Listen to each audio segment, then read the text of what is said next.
hello and welcome to this episode of In the Principal's Office, Season 3. Everybody feel welcome from all parts of the world. My name is Noel Lusega, and I'm the School Principal of Bright Wilson's Learning Academy in Nairobi, Kenya. Greetings from Nairobi, Kenya, East Africa.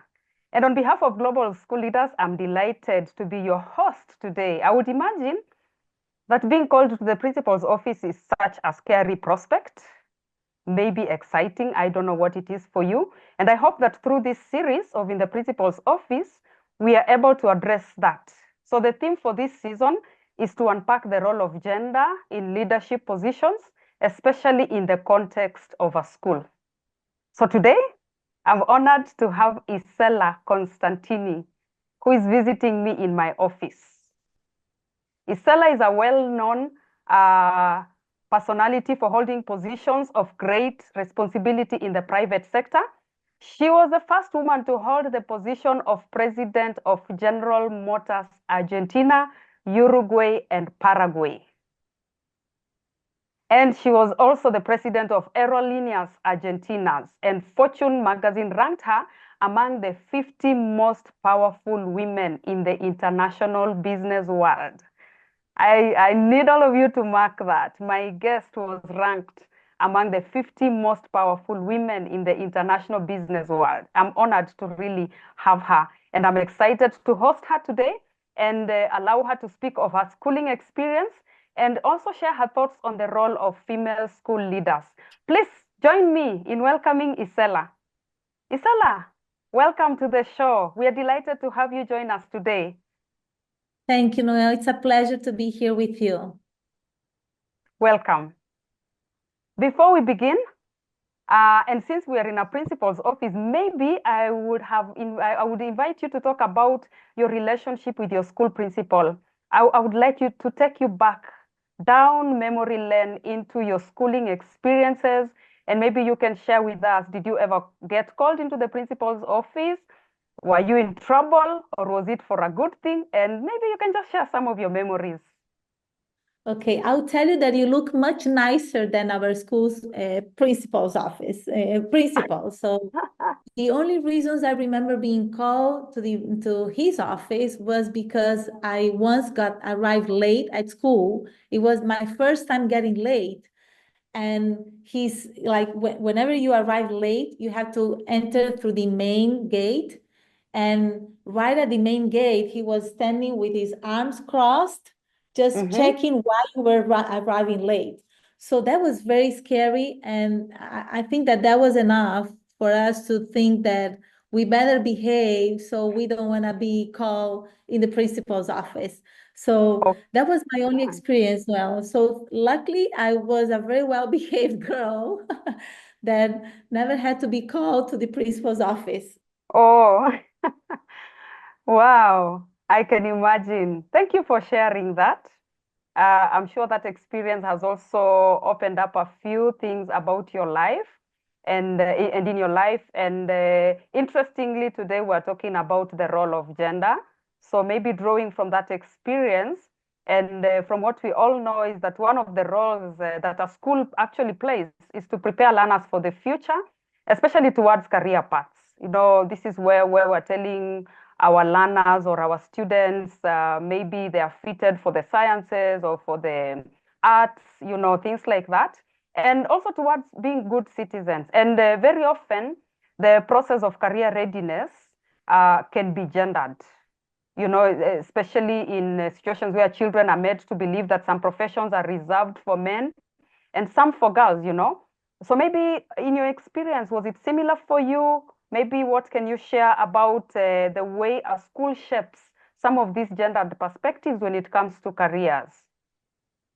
Well, I think that it has a lot, Noel. And I think that the fact that I went to a school that it was male dominant, and we were the first group of girls who joined the school, I was part of a process of helping teachers and the leaders of the schools of trying to understand how they will create a diverse environment and how within this diverse environment, how they will think about the career of these girls who were just joining the school as they were preparing us in parallel with the boys.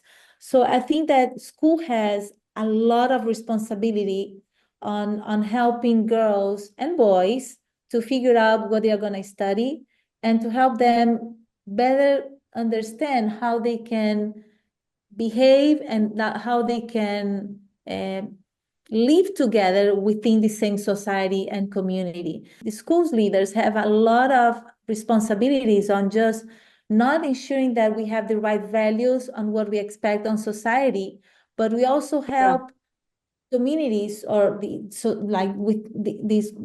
diversity within the schoolroom to actually be understood and valued, so they can actually take those values out of the school. Yeah. Great. And maybe just to elaborate a little bit on that, have you noted any difference between maybe how schools are orienting girls versus how they are orienting boys, especially in helping them to now define these careers for themselves, maybe even in the values they teach them? I think that nowadays, and depending on in which region of the world we are and which country of the world we are, we see some differences. It's not because you were born in this city, in this family, in this side of the society, that you are just like you are forced to live within that future, but it's like you can actually challenge yourself to actually look for more, and that has to do with education. The education is the only tool that can actually give you the freedom to continue choosing and electing to be something different. Exactly. Thank you. Thank you for sharing those sentiments. I'm sure men and women all over the world listening, and even especially school leaders, are getting quite some interesting insights from what you're sharing. Now, I've been a principal personally for over 10 years. And I've also noted from my own experience that I face some challenges, especially because of being a woman. I would also like to hear your maybe experiences along the same. And I've noted also in your profile that during your career, you have led major companies in sectors that have historically been male dominated. When we think about automotive, we're thinking, most of us might be thinking male. Airline industries, most of us might be thinking male. So I'm curious to know, how important do you think it is? Is it for girls or young women to see women like you in leadership roles, especially in such significant companies or positions like you've been in? That's a good question. Well, I think it's critical, and it's very critical, but it's critical not only for girls, but also for boys. I think that's it's critical for both them, both genders. And why? Well, for girls, first, because they understand that it's possible. Second, because they can reach out to ask questions, share concerns, even ask for coaching or ask for mentoring. So I think that having somebody who you relate and identify yourself, it's really great. Now, they are also very important that for men, for boys, because they can also understand that today we need more soft skills and we need diversity. And it's not just it's not a world of women and men, but it has to be diverse. We have to learn to respect each other and understand what things that the other can bring with skills that are more natural for ones that they're not so natural for the other ones. Oh, great. Thank you. Thank you for sharing that insight. And Isela, you actually wrote a book on the leader within you. And in that book, you shared some of your experiences and lessons learned. What makes you hopeful about the future, and what makes you want to motivate others? Maybe you can share with us what keeps you going. My purpose today is to create efficient organizations, more efficient organizations, but basically that we help teach people within the objectives that we have in the companies to be successful, that we teach them how to do things. It's not just what we need to deliver, but how we deliver things and how we deliver objectives. So Yeah. I am optimistic about because I know that a great value of human beings is that we can learn, and as Yeah. we learn from mistakes, we can be better people. And so I just hope that we will get better leaders and better leaders in a society that can lead us to better organizations and better cities and better communities. So that's I think that it keeps me motivated. Oh, yes. Thank you. Thank you so much for that response. That is so true. And your perspective on this is actually very interesting. I'm sure it's pushing and challenging everybody listening in. And those who are listening in to this show, I want to take Isela through a rapid quick fire. Isela, I want to shift gears a little bit. And my next question actually involves a little game. It's a quick round of rapid fire. So I'm just going to give you sentence starters, and then you finish off the sentence using the first thought that comes to your mind. You ready? Yes, let's see. Oh, great. I like the excitement. Number one, the presence of women in leadership roles is important Because diversity creates a better world. great, thank you. Second one, girls today need Girls today need to believe in themselves and to believe in themselves as girls and women with the attributes women naturally have. Wow, thank you. That's quite inspiring. The third one, schools in the future need to have. They have to have an agenda on humanity and soft skills. Thank you. Brief and to the point. I like that. Number four, gender equity in schools looks like. Gender equity in schools look like they are misaligned with what we see in the workforce. I think that girls need to believe more in themselves when we think about as they leave schools and get to the workforce. Thank you so much, Isela, for that. I like how you're really brief and to the point with that. And also for just putting in your thoughts around each and every one of those questions. Now I'm on to the last one, the final one of the quick fire. You ready for it? Yes. School leaders are. Wow. Wow. It's hard to be on your toes, but I think that school leaders are responsible to foster the skills society needs. Yeah.